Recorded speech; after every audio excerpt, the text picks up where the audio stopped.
Залуучууд бичлэг үүж юм тэгээд ерөөсө бичлэгэн дээр тоон байгаа. Тэр бичлэгэн дээр тухайн зүйл танд хэрэгтэй мэдээлэл байна гэж үзвэл тэр тоогийн цаасан дээр бичиж авах юм уу эсвэл тэгээд доор нь комментээр хадгалаад авчаарай эсвэл сэвлээд байгаарай. Тэгээд өмнөх бичлэгүүдийнхээ үргэлжлэл болгоод нэг зүйлийг тайлбарлая. Тэгээд хууль тайлбарлан заяа. Одоо яг одоо бичиж авах шүү та нар. Юу бичиж авах юм бэ гэхээр харин 3 орон зай гэдгээ дахиад хэлнэ. Бэлгийн энерги орон зай, бие махбодын орон зай.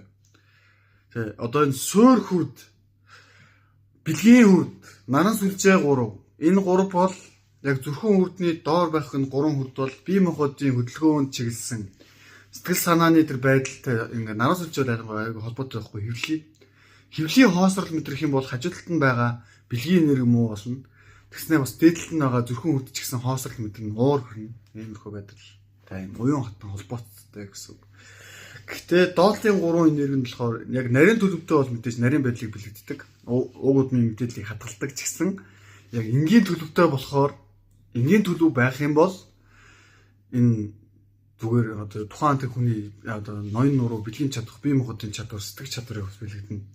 Бие махбодын энерги орон зай гэсэн бие махбодын тичээлүүд нь. Тэгээд зүрх сэтгэл байна. Зүрх сэтгэл бол гэхдээ би даасан тусдаа дан ганц уршгүй. Үйл 7 хүрднээсээ арай өөр онцгой яг гэвэл зүрхэн толтон дээр хүний сүнс байрлаж идэг. Тэр сүнсийг ингээд солих юм бол онгод гэж ярьдаг тий. Онгодууд гэхэд хүний төр доторх төр зүрхэн толтны тэр толтон дээр байгаа кодыг солиод өөрөө ороод ирэх юм бол сүнс солигдчихж байгаа. Гэтэ энэ яг юм тэр хүн бүтнээрээ солигдож байгаа гэсэн үг биш. Зүгээр түр зур. Дараа нь болохоор юу гочих хэвээр юм бэхээр бодлын орон зай гэж байна. За энэ бол ялангуяа энэ хэсэг мөн борхоцоо болчихгаа. Хоолой болохоор дуу хоолой болохоор яг зүрх сэтгэлтэй арай л ойрхон бодолтой нэг тийм төстэй биш гэхдээ яриа ч юм уу тэг ингээд тухайн ингээд бодож байгаа байдлуудыг ингээд дуу хоолойны өнгөөр хөвчлэн хүмүүс дүгнэдэг дуу хоолойтой холбоотой байдаг. Тэгээ энэ нь бол зүрх сэтгэлийн энергиас бол арай өөр. Гэхдээ хүний тэр сэтгэлийн хандлагыг мэдрэлж идэг. Гэхдээ хоолой муутай байна гэхээр тэр хүн муухай сэтгэлтэй гэсэн үг биш. Сүүнийхээ хоолойтой муухай сэтгэлтэй биш. Тэгэхээр яг тустай гэсэн. Бодлын орон зай гэвэл яг тархийг бол бэлтгэж байгаа биш. Би ингээд үүсгэж байгаа тэр ингээд энд байгаа тэр аяг шиг хэлбэртэй нэг зүйлийг хэлж байгаа гэсэн шүү дээ. Тийм орон зай бүтээж байгаа. Эсвэл энэ гурыг ойлгочих. Тэнгуутаа энэ гурын тижэл дээр болохоор бэлгийн энерги болохоор дахин давтагдчихгүй байдлаараа ер нь бол айгүй хэрэгтэй. Ингээд та нарыг тижээлнэ гэсэн үг. Бие махбодын тижэл. Тэгээд эндээс нуруугаар өсөөд тархиу ирээ тархинасаа буугаад ингээ ингэдэг нэг юм урсгал хүнд байгаа гэж тайлбарж байгаа шүү дээ. Энийг ч та нар ойлгохгүй ч магадгүй ямарчсан зүгээр ингээ сонсоод өнгөрч. Тэгээд энгийн хүн алин дээр нь алдсан бэ гэхээр аль нэг төв рүү хит их төвлөрснөөс болоод ер нь бол алддаг. Тэгээд тэрнээс нь үзэл бодол хандлага бүх зүйл нь төлөвшлөн үүсдэг байхгүй. Бэлгийн нэр төвтэй хүн болохоор юу гэж бодож юм бэ гэхээр хүн идэл унтаал үр хөвгтөө үлдээчихэл болно гэж боддог байхгүй. Тэгээд дээрэс нь тэр хүн юу гэж бодож юм бэ гэхээр бие махбодоо жоохон гайв өглөх хичээдэг. Та нарт тэгэхээр нэг төсөөтэй хүн бууж байгаа. Тэгээд эсвэл нэг жоохон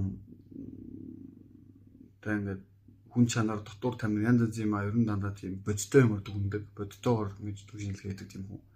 Тэр хүн яг ямар харагдах хүсдэг юм гэхээр сул дорой харагдахыг юус огт хүсдэг. Тэр хүн ишүүдэл байхыг хүсдэг. Ерөөс дандаа эрэгтэй хүн байхыг хүсдэг. Амьдралынхаа бүх хугацаанд эрх хүн байхыг хүсдэг. Дандаа лаг эрх хүн байхыг хүсдэг тийм хүмүүс байдаг.